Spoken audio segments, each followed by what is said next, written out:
రండి రండి రాయుడు గారు, మీలాంటి పెద్దలు మా ఇంటికి వచ్చి మా అమ్మాయిని మీ కోడలుగా చేసుకోవటం ఇంకా రాయుడు గారు ఏంటి బావగారు, బావగారు అని పిలవండి. సంతోషం. రండమ్మా. త్వరగా అమ్మాయిని పిలిపించండి, మా వాడు అసలే ఆగలేకపోతున్నాడు. మా వాడు చిన్నప్పటి నుంచి అంతేనండి, కక్కొచ్చినా ఏమొచ్చినా ఆపుకోలేడు. త్వరగా మీ అమ్మాయిని పిలిపిస్తే ఆ కళ్యాణం ఏదో చేసేద్దాం. అమ్మా జయమాలిని, అమ్మాయిని చూసురా.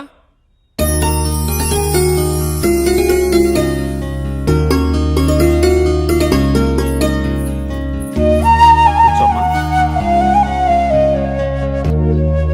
నువ్వు కూడా అబ్బాయిని చూడమ్మా.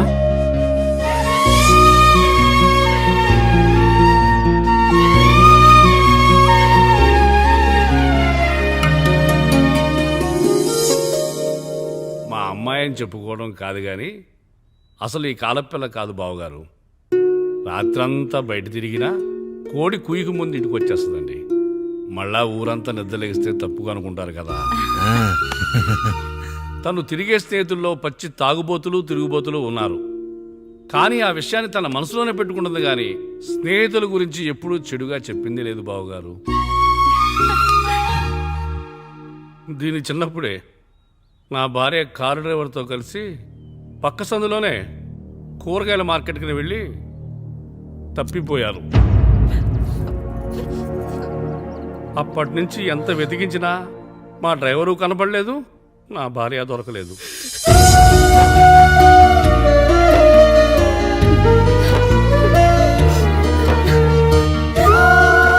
అమ్మ నాకు చాలా ప్రేమ పంచింది నాన్న, అది ఊరంతా పంచుతానంటుంది నా బిడ్డ. నేను కాదనలేదు. అలాంటి నా కూతురు ఇవాళ మీ కోడలవటం నిజంగా నా అదృష్టం బావగారు. ఈ రోజు నుంచి మీ అమ్మాయి మా ఇంటి బిడ్డ. అమ్మాయి నచ్చిందా బాబు? నచ్చిందా?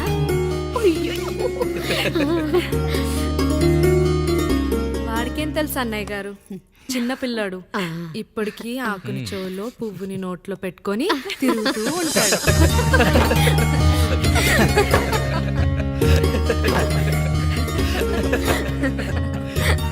ఇంకంత శుభం అన్నమాట. ఇక తాంబూలాలవి మార్చుకుందాం. ఒక నిమిషం ఆగి, నేను చెప్పేది ఒకసారి నా మాట నేను ఒక్క క్షణం కూడా ఉండను. ప్లీజ్. అమ్మా శారదా, పెద్దవాళ్ళు వచ్చారమ్మా, మనల్ని చూస్తున్నారు. అమ్మాయికి పెళ్లి చూపులమ్మా. ఈ టైంలో నువ్వు ఇలా అలర్ట్ చేస్తే దాని జీవితం నాశనం అవుతుంది తల్లి. లోపలికి వెళ్ళు, తర్వాత మాట్లాడదాం. ఇక్కడ మీ కోడలు కాపురం కాలిపోతుంటే మీరు ఆ మంటల్లో మీ కూతురు పెళ్లికి కాఫీలు పెట్టిస్తున్నారా? ఈ ఇంట్లో నేను ఇంకొక క్షణం కూడా ఉండను. ఒక్క నిమిషం తల్లి, అసలు ఏం జరిగిందో నాకు చెప్పమ్మా. ఈయన మంచోడని 6 నెలల క్రితం నాకు పెళ్లి చేశారు. మొదట్లో బాగానే ఉన్నాడు, ఆ తర్వాత ఒక రోజు మందు కొట్టాడు. కొని తాగింది దిగాక మంచోడుగా ఉంటాడు అనుకుంటే ఈ మధ్య చెడు తిరుగుళ్ళు తిరుగుతున్నాడు. ఊరవతల చిన్నుళ్ళు కూడా పెట్టేశాడు. మీరే చెప్పండి రాయుడు గారు, ఈ ఇంట్లో నేను ఉండాలా, వెళ్ళిపోవాలా, ఈయన్ని వదిలేయాలా, అక్కర్లేదా? వదిలేయాలమ్మా. వదిలేయాల్సింది నీ భర్తను కాదు, అతనిలోని లోపాలు. ఆశ్చర్యపోతున్నావు కదూ? ఒక మగాడి బాధ సాటి మగాడిగా నేను చెప్తానమ్మా. ఆడదాని ప్రేమ వెలిగించిన అగరొత్తి లాంటిది. ఒకడు వెలిగించగానే కొన్ని గంటల్లో బూడిదైపోతుంది. కానీ మగాడి ప్రేమ దీపం లాంటిది. తను కాలుతూ కూడా నలుగురిని వెలిగించుకుంటాడు. ఆ వెలుగులో ఆనందాన్ని వెతుక్కుంటాడు. చూడమ్మా శారద, నువ్వు కాకిలోని నలుపును చూస్తున్నావు, నేను దాని రెట్టలో తెలుపును చూస్తున్నాను. మొగడు మందు కొట్టొస్తే నిన్ను కొట్టలేదని సంతోషపడాలి గాని బాధపడకూడదమ్మా. ఇక చిన్నిల్లు సంగతి అంటావా? రుచిగా ఉందని లొట్టలేసుకుంటూ సగం తిన్న బిర్యానీలో కుక్క మూతి పెట్టిందని తెలిసాక దాన్ని పారేసుకుని ఆకలిని చంపుకోవడం కంటే నాకింది మనింటి కుక్కే కదా దాని మూతిపళ్ళు రాలగొట్టి ఇంట్లో కట్టేయాలి. నీ భర్త కూడా అలాంటి కుక్కలాంటి వాడేనమ్మా.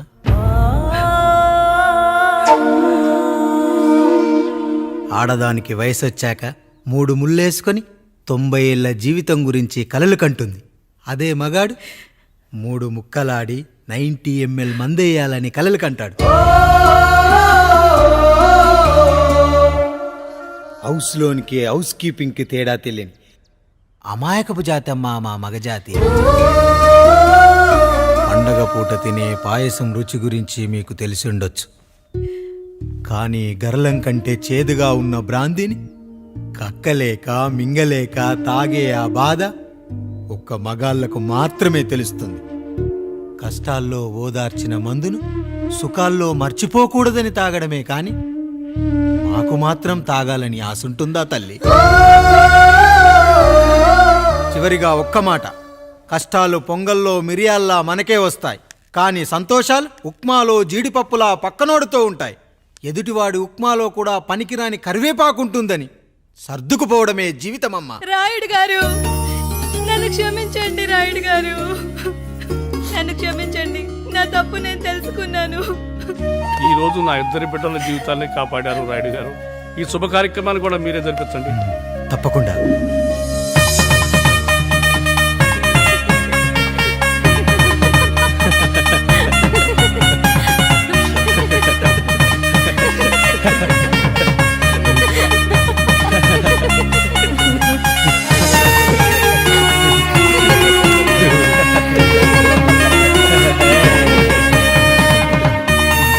రాముడు, పండు, మీరు దీవించండి. మేము దీవించండి.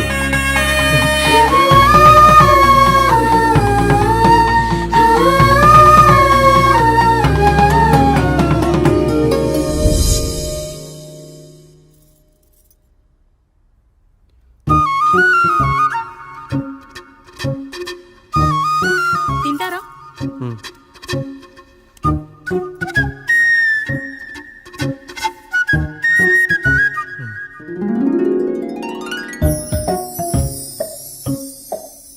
ఫస్ట్ టైమా?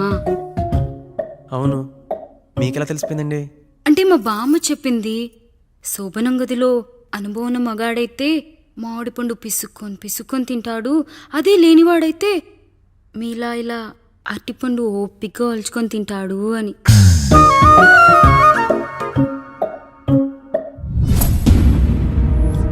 ఏంటవి? అవేంటో తెలీదా? ఫ్రెండ్స్కి పెళ్ళని చెప్తే హ్యాపీ బర్త్డే అనుకొని బెలూన్స్ ఇచ్చారు, ఫీల్ అవుతారు కదా అని 4 అక్కడ కట్టాను.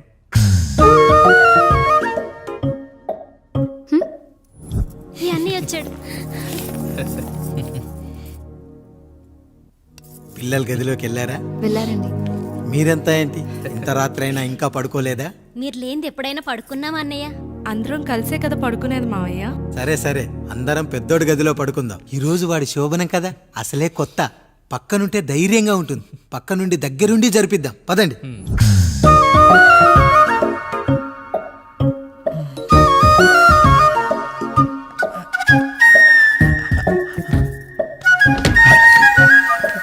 కానివ్వండి రా, కానివ్వండి కానివ్వండి.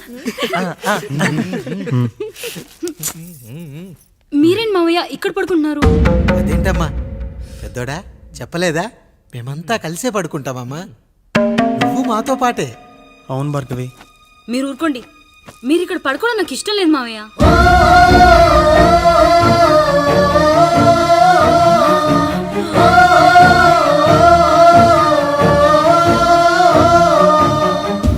అదేంటమ్మా అలా అంటావు? ఎన్నో చూసాం, ఎన్నో చేశాం. దుక్కి దున్ని కోత కోయకుండానే ఈ విత్తనాలన్నీ మొలకొచ్చాయంటావా తల్లి? అవన్నీ నాకు తెలియదు మావయ్య, మర్యాదగా బయటికి వెళ్ళండి.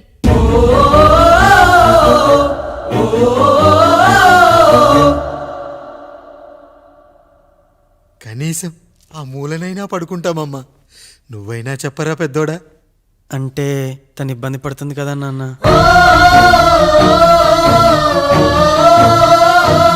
నువ్వు కూడా ఏంట్రా, పిల్లలేదో ఆశపడుతున్నారమ్మా. ఒక్కసారి ఆలోచించమ్మా. మావయ్య మీరు బయటికి వెళ్తే మేము తలుపులేస్తాం.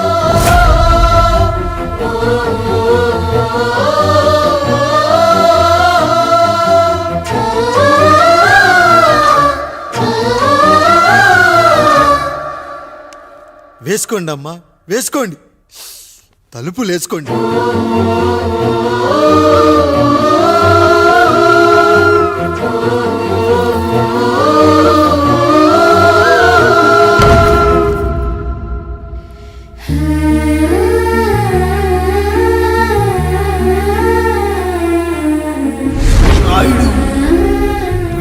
జాగ్రత్త. ఈ రోజు నుంచి వీళ్ళంతా నీ తమ్ముళ్ళు చెల్లెళ్ళు కాదు, నీ బిడ్డలు.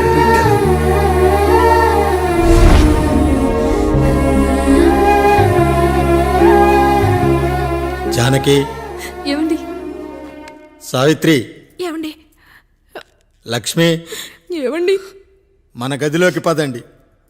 ఇక నుంచి ఎవరి పిల్లలతో వాళ్ళ గదిలోనే పడుకోవాలి. ఇది ఈ రోజు నుంచి ఈ వంశానికి రాస్తున్న కొత్త శాసనం. అయ్యా అలా అనకండి అయ్యా, మీరు లేకుండా మేము ఎప్పుడైనా విడిగా పడుకున్నాము. అంతా కలిసే కదయ్యా పంచుకున్నాం. వెళ్ళరా వెళ్ళు, నీకు భార్య ఉంది, నీకు పడగది ఉంది. వేసుకోండిరా, మీరు వేసుకోండి, తలుపులు వేసుకోండి. మీరు కూడా ఏంటండి పిల్లలేదు? నర్మయ్, చిన్న పిల్లల వాళ్ళని ఉయ్యాల్లో ఆడించేటప్పుడు పక్కనే ఈ నాన్న కావాలి, బడికెళ్ళేటప్పుడు పక్కనే ఈ నాన్న కావాలి, గుడికెళ్ళేటప్పుడు కూడా పక్కనే ఈ నాన్న కావాలి. కానీ శోభనం గదిలో మాత్రం పక్కనే ఉంటానంటే బరువయ్యాను జానకి, బరువయ్యాను.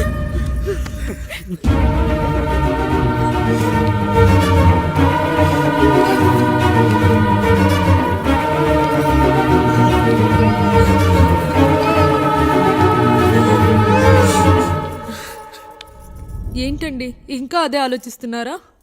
ఎలా మర్చిపోగలను లక్ష్మి? జరిగింది ఏదో జరిగిపోయింది, మీరు బాధపడకండి. ఎంత మాట అన్నాడో చూసావా? నా భార్య ఇబ్బంది పడుతుంది, బయటికెళ్ళండి నాన్న అన్నాడు. వాణ్ణి ఎలా పెంచాను?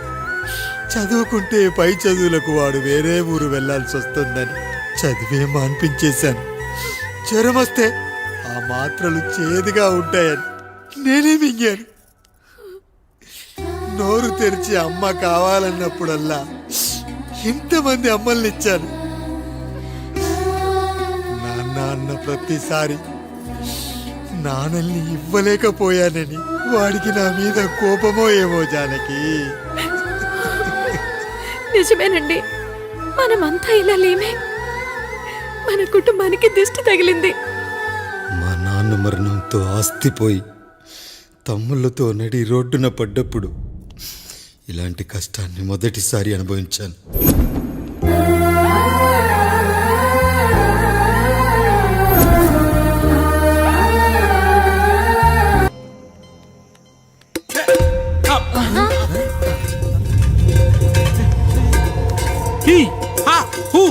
రేయ్, మన ఇంటికి దొంగలొచ్చారా, దొంగలొచ్చారు. దోచుకోండి, దోచుకోండి. మీరెందుకు వచ్చారా?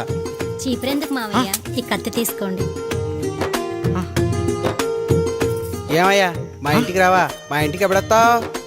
ఈ ఆధారం మీ అందరం ఊరెళ్తాం అయ్యా, మా ఇంటికి రావయ్యా. ఇదిగోవయ్యా, ఈ 100 రూపాయలు ఉంచుకో.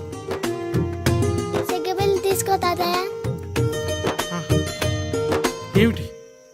ఏమిటి ఆప్యాయత అనురాగాలు? ఇదంతా మాకు పాపారాయుడు గారు ఈ ఊరికి నేర్పిన సంస్కారం.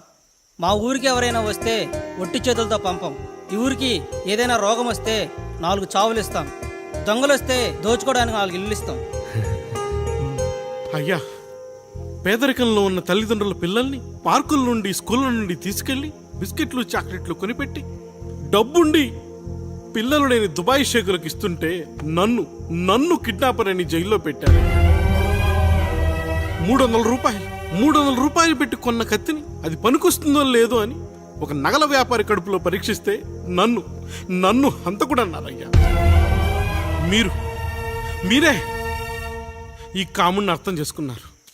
నేను మీ ఊర్లోనే ఉండిపోతానయ్యా, మీ ఊర్లోనే ఉండిపోతాను. సరే కాముడు, సరే. కుమ్మరోళ్ళున్నారు, కమ్మరోళ్ళున్నారు, కంచరోళ్ళున్నారు, కాశోళ్ళున్నారు. ఇక్కడ కంసాలున్నారు, పద్మశాలున్నారు, ఆచార్యులున్నారు, పూజారులున్నారు. రెడ్డి, నాయుడు, చౌదరి, దళితులు కూడా ఉన్నారు. హిందువులు, ముస్లింలు, క్రిస్టియన్స్ కూడా ఉన్నారు. కానీ ఒక దొంగ మాత్రం లేడు. ఈ రోజు నుంచి నిన్ను దొంగగా నియమిస్తున్నాను. ఈ ఊళ్ళో 4 ఇళ్ళు దొంగతనాలు చేసుకొని హాయిగా ఉండండి రా, హాయిగా ఉండండి. అయ్యా, మీ కుటుంబం అనే కొబ్బరి మట్టలో నేను ఒక ఆకునవుతాను. అయ్యా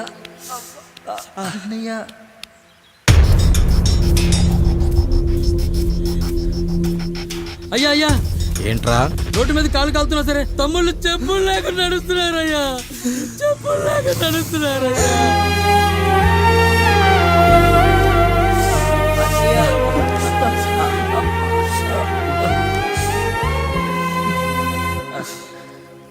చెప్పులు లేకుండా నడుస్తుంటే కాళ్ళు కాలుతున్నాయట్రా.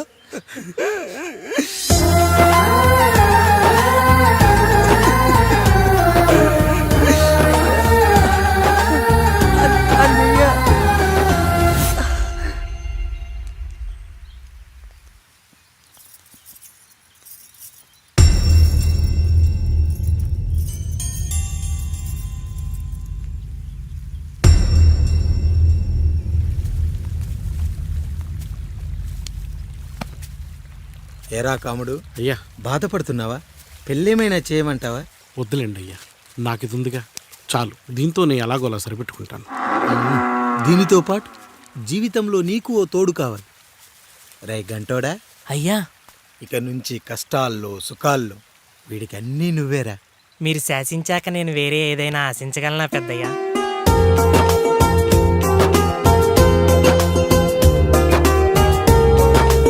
నీ గురించి కాదురా,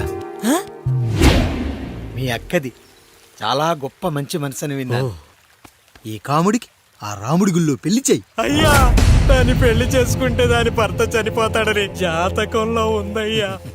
మీరంతా కలకాలం ఉంటారంటరా. వీడు పోతే నేను లేనా, చూసుకోలేనా? నువ్వు పెళ్లి చెయ్యి, పెళ్లి చేయరా.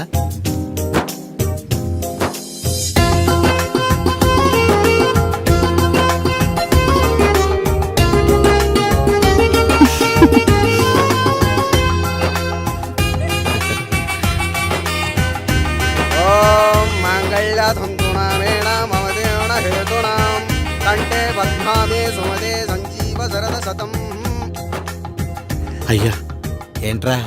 మీ చేత్తో నాకు దొంగగా జీవితాన్ని ఇచ్చారు, ఇప్పుడు ఒక భర్తగా భార్యనిచ్చారు. అదే బంగారు చేత్తో ఒక్క ముడివేసి పెట్టండి అయ్యా, మీ నీడను మేము చల్లగా ఉంటాం. ఏంటి బుజ్జి, ఏమైంది? పండు, నీకు పెళ్లి చేసిన మరుక్షణం నీ భర్త చనిపోతాడని జాతకంలో ఉంటే ఆయన నన్ను నీకిచ్చి పెళ్లి చేశారు. నేను పోతే నా భార్య పరిస్థితి ఏంటయ్యా అని అడిగితే నేను లేనారా అన్నారు. ఆయన చేసిన త్యాగం మామూలు త్యాగం కాదు. ఒకవేళ పొరపాటున నాకేమైనా జరిగితే? అయ్యయ్యో, అంత మాట అనకండి. మీరు వేరే చెప్పాలా? మొన్నటిదాకా తమ్ముడు, ఇప్పుడు ఈ కాముడు, తర్వాత రాయుడు. ఒరేయ్ కాముడు, పెళ్ళైన దగ్గర నుంచి మీరు సరదాగా గడిపిందే లేదు. మీరిద్దరూ సరదాగా హనీమూన్కి వెళ్ళిరండి. ఏ ఊటీకో కొడైకెనాల్కో. ఇదిగో టికెట్లు.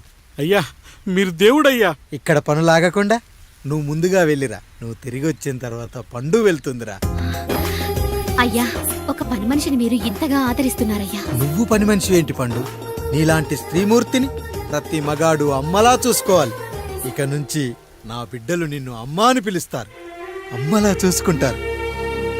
ఏమంటావు జానకి? అమ్మా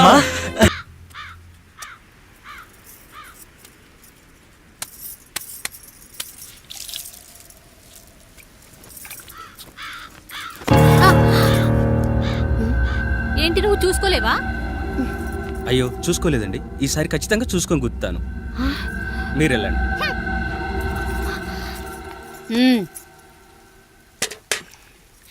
చూడమ్మా, నువ్వు మా కూతురవ్వడానికి ముందే రాయుడు మాకు దేవుడు. ఆయన కుటుంబం మనకు దేవాలయం.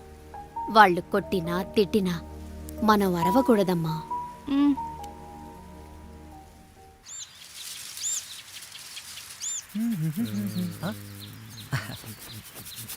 ఏంట్రా మిట్ట మధ్యన కసికసిగా పడుతోమెత్తున్నావేటి? మీకేంట్రా పెళ్ళిళ్ళు అయ్యాయి? పెళ్ళి కానీ కానీ కానీ హే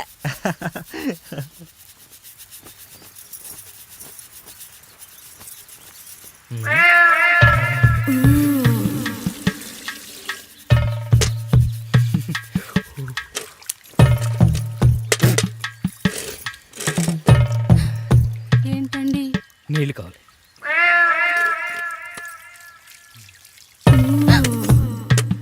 ఆయన కుటుంబం మనకు దేవాలయం. వాళ్ళు కొట్టినా తిట్టినా మనం అరవకూడదమ్మా.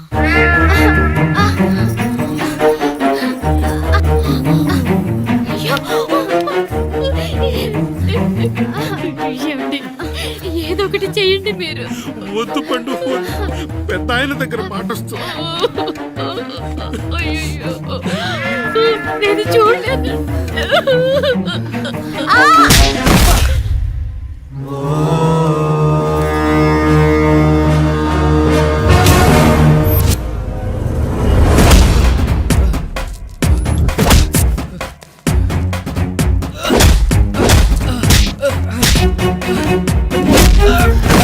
అయ్యో అనియా అనియా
నీతి లేని కుక్క, మా ముందు 7 తరాలు హత్యలు దొంగతనాలు వ్యభిచారాలు చేశాం, కానీ ఒక అమ్మాయిని మానభంగం చేసినట్టు చరిత్రలో లేదు. ఈ వంశంలో మొట్టమొదటిసారి ఎవ్వరూ చేయని పని నువ్వు చేసి గొప్పోడివైపోతే మేమంతా చూస్తూ ఊరుకుంటామనుకున్నావా? రేపు పొద్దున వీడిని పంచాయతీకి పిలిచి ఈ రాయుడు తీర్పిచ్చేంత వరకు లక్ష్మి వాడిని ఇంట్లో కూడా రానివ్వకు.